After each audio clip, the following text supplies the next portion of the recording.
So this video is going to go over an introduction to processing, as well as all the major built-in functions and variables, as well as how to make your own functions and own variables, applying those as well. So the first thing to understand before anything is the fact that that canvases are made of pixels. So instead of using a measuring tape, if you were an artist on a computer, you would use pixels to measure length. Another important thing to remember is computers read code from top to bottom, left to right, top to bottom. So exactly like how if we were to read a book, it'd be the exact same way. With processing is designed to help you create visual animations in games like rectangles, circles, triangles, things like that. As a result, in order to achieve this, processing has two built-in variables. And those variables are called setup and draw. And unlike in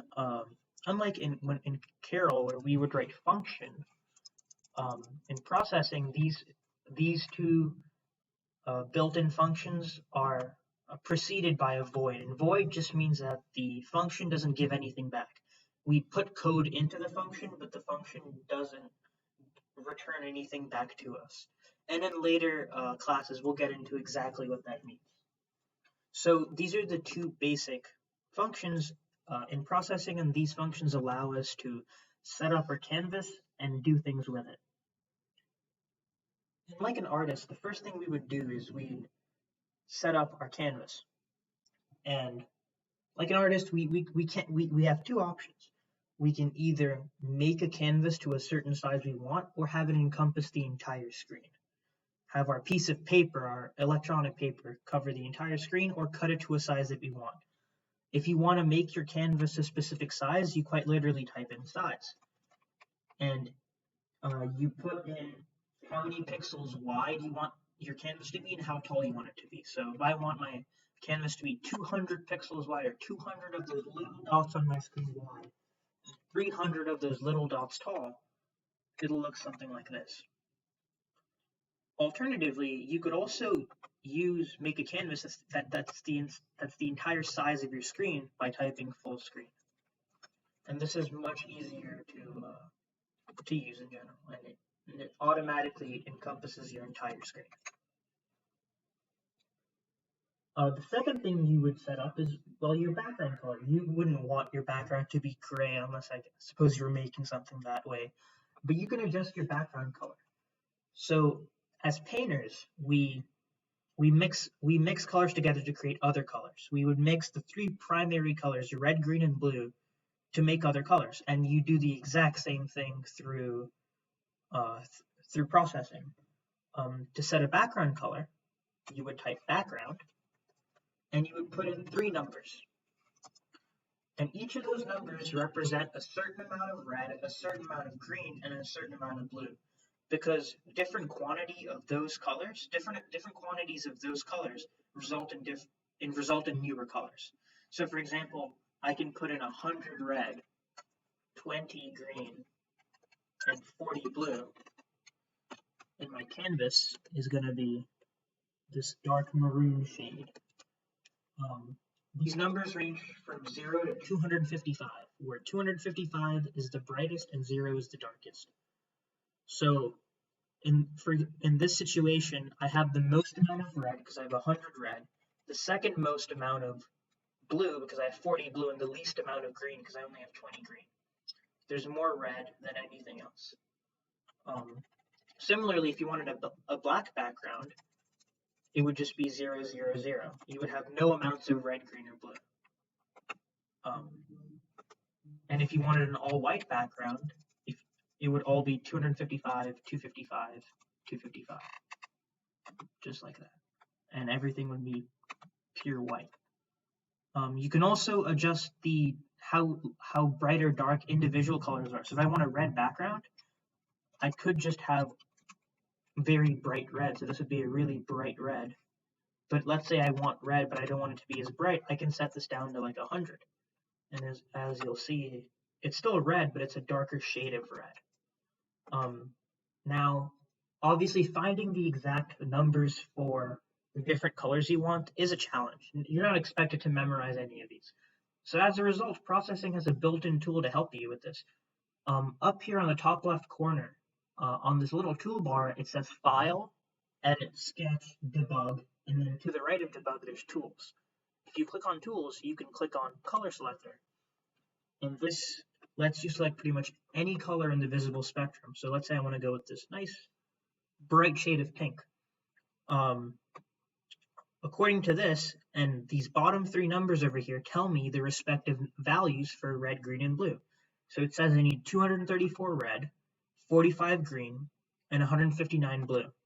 Don't worry about any of these other numbers or percentages, as we won't be using them in this course. So to get this background, I would put in 234 red, 45 green, and 159 blue. And in doing so, I've created a bright purple, or pink, I suppose, background. So that is your setup section. Now let's focus on the draw section. The draw section is very similar to the setup section, but with one major difference.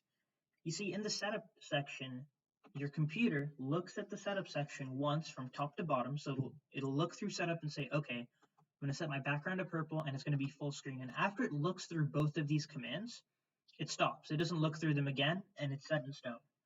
The draw function is a little bit different. The draw function loops up and down 60 times a second, so whatever you put in here, it'll go through it in order and then go back up and repeat that same process again and again in a cycle. And it does this 60 times a second. Setup looks at all your code once and doesn't look at it again, and draw looks at your code once and then looks at it again and again and again, 60 times a second. With that in mind, let's go over some basic drawing commands. So processing has some built-in functions to help you draw. The first one is drawing a rectangle. Rectangles are pretty easy to draw. All you do is type rect, and then in parentheses, you first type in your x coordinate, so how far away from the left of the screen you want it. So I want this to be 300 pixels away from the left. How far down you want it, out from the top, so I want it to be 400 pixels down. And its size, so this rectangle is going to be 600 pixels wide by 300 pixels tall. So if I play this function, you'll see I have a nice white rectangle from the edge of my screen, from 300 pixels from the right and 400 pixels down. And you can refer to these in the link in the description. We have a comprehensive document on all of these. So if you ever get lost, just refer to that document. Drawing an ellipse is similar but slightly different. So an ellipse, you put in your x and y coordinates, so how far from the left you want your ellipse to be and how far down. So I'm going to make my ellipse 600 pixels away from the left of the screen and 800 pixels down from the top. And I'm going to say its length. So an ellipse is essentially a fancy way of saying a circle or an oval.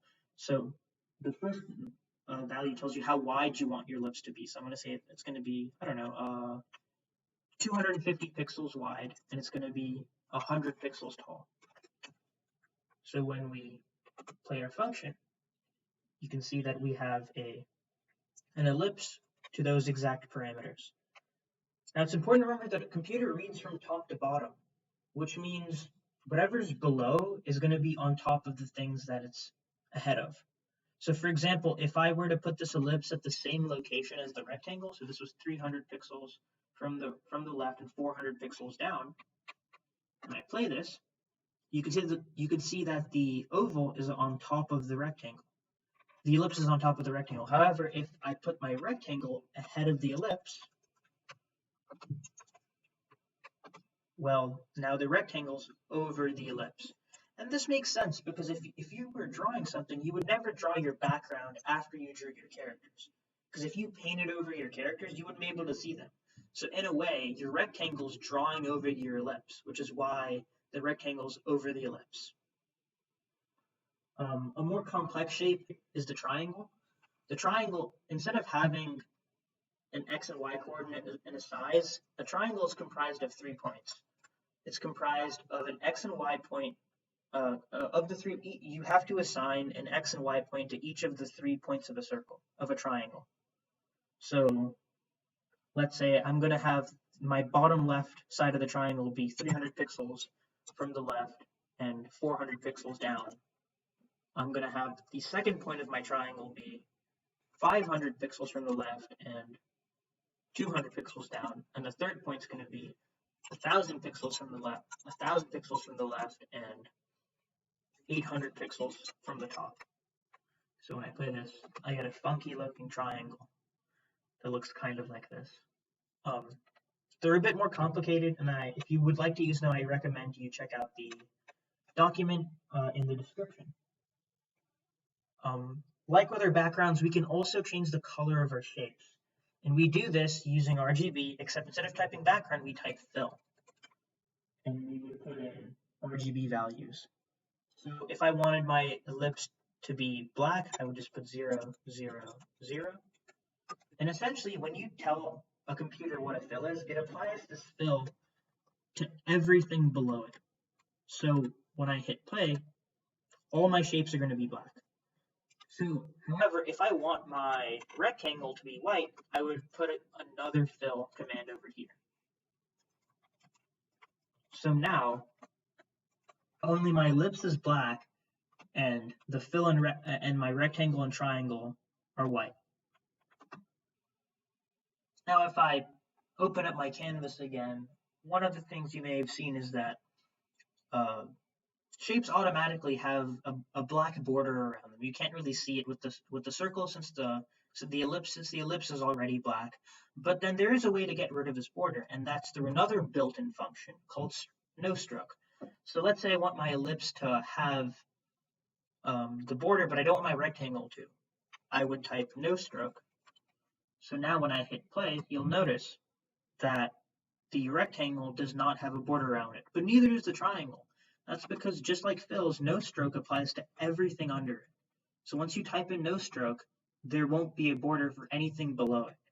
But if you wanted a border around the triangle but not on the rectangle, you would type in stroke. And stroke essentially tells the computer what color you want your stroke to be. So I want my triangle to have a black border, so I put in 0, 0, 0 as my RGB values. And I'd also put in stroke weight, which tells the computer how thick I want my stroke to be. And this number is pixels. So I want my triangle's border to be 15 pixels thick. So now when I hit play, the rectangle doesn't have a border around it, but the triangle does. You can use this for a multitude of purposes. The best example is making a bunch of ellipses and bringing them together and removing the strokes so they look like clouds.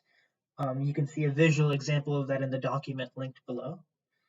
But they're generally really useful. You can also use it to draw things with negative space, such as a crescent moon, which again is in the document below. Let's move on to variables. Now you may or may not have heard of variables, and that's okay.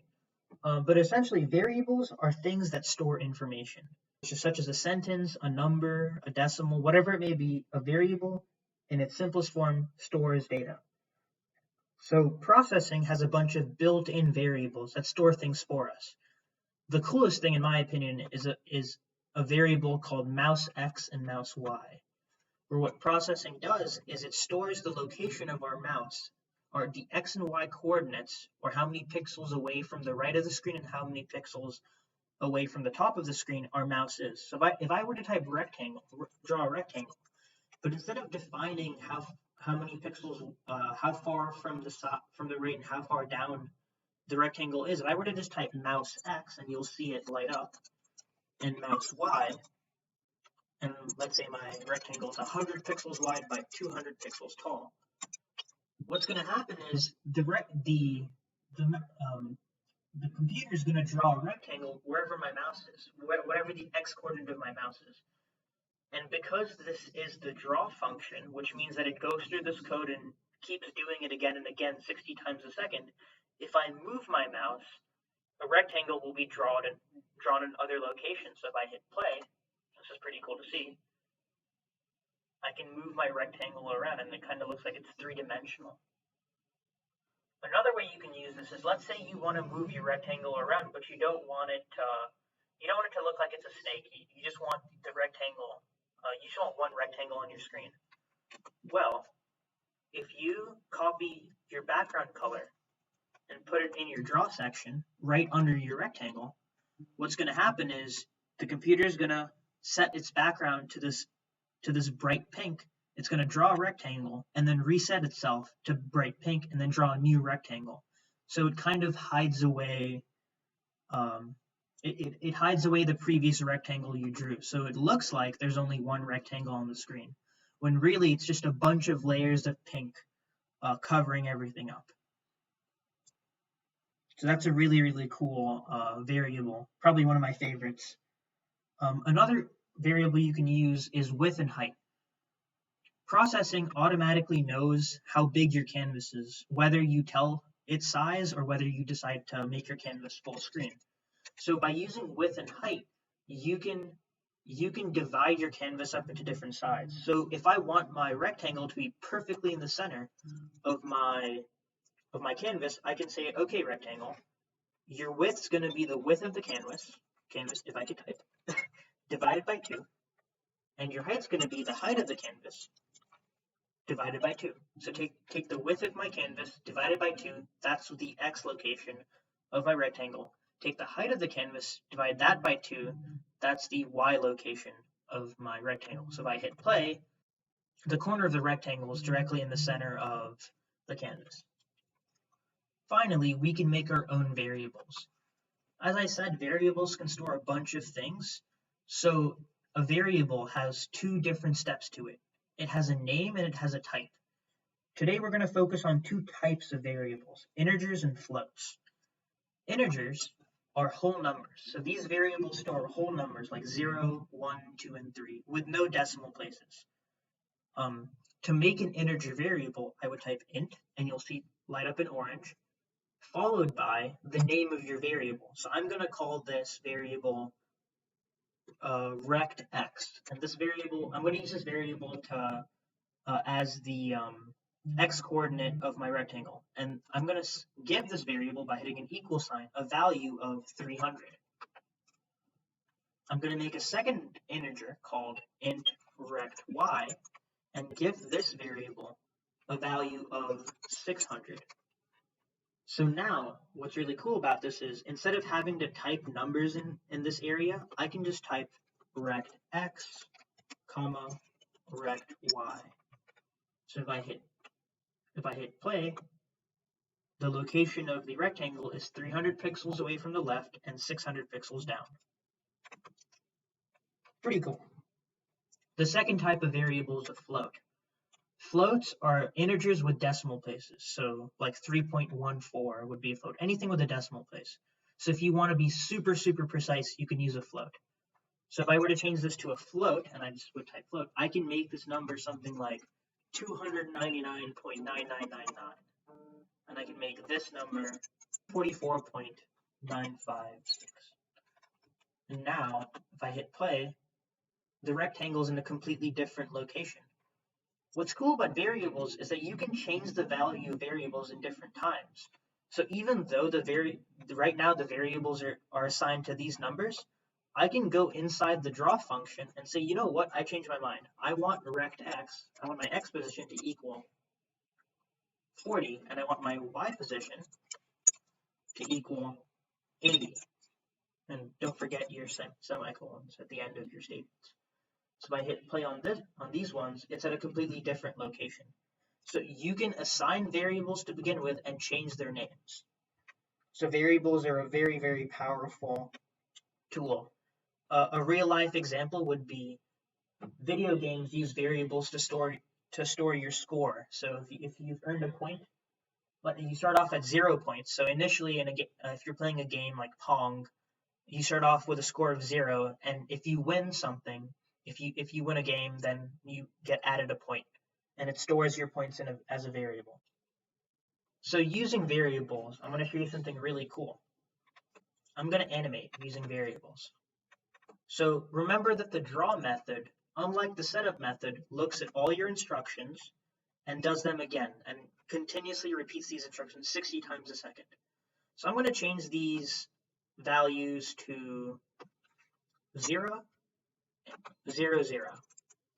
And what I'm going to do is, right now, I'm going to remove my background so that when I hit play, you can see the different rectangles being drawn. But I'm going to tell the computer, after you draw this rectangle, change the value of rectx. So go from rectx, I'm going to set rectx equal to itself plus 1. So what this means is it's going to start at 0, so the initial x position of the rectangle is at 0. After it draws a rectangle at that position, it's going to change the value of rectx 0 equals 0 plus 1. So the new value of rectx is 1. So the next rectangle is going to be drawn at a position of 1, and then 2, and then 3, and then 4. So when I hit play, the rectangle starts to move to the side, and it looks pretty cool. And I can do the same thing for the y position. I can say, okay, my rect y position is going to equal rect y plus 1. And now it's going to start moving at an angle, just like that. Pretty cool. So this is a great example of how you can redefine variables to cause things to move around. So if you're really into animation, this is a very powerful tool. Other than that, variables also allow you to use the same set of numbers in different things. So you can make a variable called window size, and you can set that equal to a constant number. So instead of having to type that number again and again, you just type in window size. You can do a couple things with variables. You can add to variables. You can also subtract to variables just by putting the minus sign. And in order to multiply in processing, you type the little asterisk button, which is by pressing shift on your keyboard and typing 8. That's multiply. And dividing is the backslash, just like that. The final thing to talk about in regards to variables are local versus global variables. Notice how these variables are made outside of a function. Because these variables are made outside of functions, what that means is that I can use these variables in any other function. However, if I moved these variables inside the setup function, then I can only use these variables inside setup, because draw doesn't know that the variables exist. So by moving these variables to setup, the program has no idea that these variables exist, and it gives me these red underlines, and it won't let my program run, giving me some nasty errors. So sometimes it's useful to have variables that are only inside functions, and sometimes they're useful to it's useful to have them global, have them available to everything. Finally, let's talk about functions. Recall from yesterday, using Carol, we made functions. And we made functions to simplify our code by identifying patterns that happened over and over again and making them functions. So we were able to condense our code. So for example, in Carol would constantly move forward, drop a beeper, move forward, and drop a beeper. And instead of typing move forward, drop beeper, we made a function that did it for us. So we would save ourselves almost 10 lines of code. And in the grand scheme of things, functions will save you thousands of lines of code. In processing, as we mentioned earlier, there are many types of functions. But the functions we're going to talk about are void functions, just like our drawn setup. And that just means that we give the functions an input, and that's it. It doesn't give us anything back. We just give it instructions, and it does those instructions. So to make a function, we would type in void, followed by our function name. So let's call this function door. And in door, what I'm going to do is I'm going to say, okay, function door is going to draw a rectangle that is 100 pixels away from the left and 50 pixels from the bottom, from the top, and it's going to be 200 pixels wide and 500 pixels tall. So now, when I hit play, nothing's going to show up because now I need to take the function that I've made and put it inside draw. Because remember, processing only sees whatever's inside setup or draw. So inside draw, I'm going to type in door, just like that. And now when I hit play, I have a door, or at least what I like to call a door. So using functions, we can make these pretty cool objects. Thinking back to local variables, the advantage of using functions are that now, with the power of variables, we can make multiple doors without having to type this over and over again. So I can make a local variable inside this function, inside these little parentheses, and these are called parameters. So I'm going to type in int door x, int door y. So what this means is I've essentially made two variables that can only be used inside this function. And what I'm going to do is I'm going to assign int door x and door y to the x coordinate and the y coordinate of my program. And in doing so, when I type in door, I get this little error.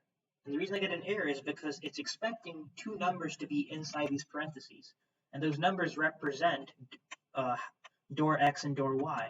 So I can put in, I want this door to be 500 pixels away from the left and 200 pixels down. And let me make a second door that's 800 pixels from the left and 400 pixels down. So when I hit play, I've got two doors. So these are pretty cool. Do not, if you want to make variables that are inside draw and setup, don't declare them in the parentheses. That's because these functions are built-in functions, like that processing is made, while this, which means that it can't handle that thing.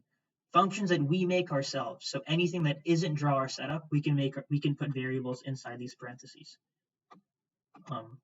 So the advantage of this is if you have a really complex shape, like if you're making a window with a bunch of different rectangles and some lines and shapes that it takes like 6 lines of code to make one window. Instead of having to type those 6 lines of code every single time we want to make a window, we can make it a function and we can make variables in those functions in order to condense our code and make our lives a lot easier.